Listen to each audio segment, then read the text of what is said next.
And so, Peter, you mentioned at the outset there's a few graphs that you think will be important. I think it's be a good spot for us to pull them up, which is one looking at the decline of muscle as we age, so people can kind of visually see what that looks like, and then one looking at VO2 max across different age brackets. And so I'll share my screen here and pull them up, but I think it'll be helpful for people if you kind of talk through them and how you look at it through the lens of this conversation. Yeah, so this is a figure that I fought like crazy to include and outlive, and I got overruled and just kicked in the groin. No way this figure was going in the book. So it really makes me happy to be able to show this figure here.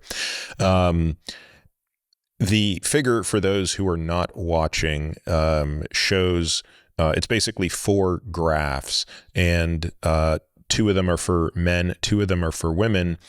2 of them demonstrate fat-free mass, which is a great proxy for muscle mass, and 2 of them show spontaneous or deliberate physical activity.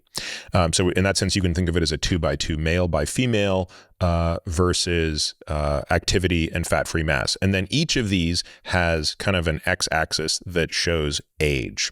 Okay, so what one notices when they look at this is that fat-free mass, rises up. So, i.e., lean mass kind of rises pretty significantly from birth till about the age of 25. And then it slowly starts to go down. By the way, this is true for males and females. Males are on the right, females are on the left.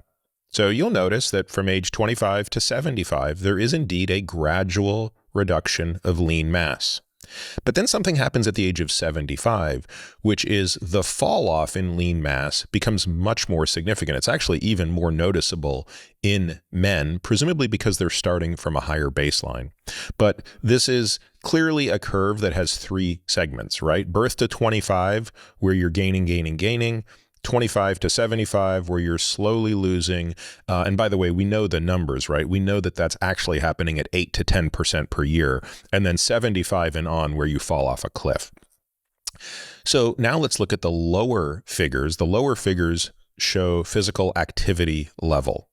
And you can see that a very similar trend occurs. It tends to peak a little bit earlier, so it's probably peaking in late teens and early 20s. And interestingly, it doesn't have a huge fall off between the ages of roughly 20 and 75. It actually stays relatively constant. If anything, it probably dips a touch in middle age. That might have to do when we're at sort of peak work and therefore not as busy physically. But again, you notice what happens at the age of 75, which is physical activity level drops like a stone. And of course, this begs the age-old question, which is the chicken and which is the egg? Because again, there is an unmistakable relationship here between physical activity and muscle mass and age. And something very noticeable happens at the age of 75. Of course, data like these cannot give us causality. In other words, can't tell us which one's causing the other. But I think anybody who's observed people at this age would come to the conclusion that there is bidirectional causality here. In other words, as we lose muscle mass, we become less active, and as we become less active, we lose muscle mass. And there's one point that I will make in addition to this, which actually came from a very recent interview I did with Luc Van Loon. And so that's an episode that you can go back and listen to in great detail if you haven't already.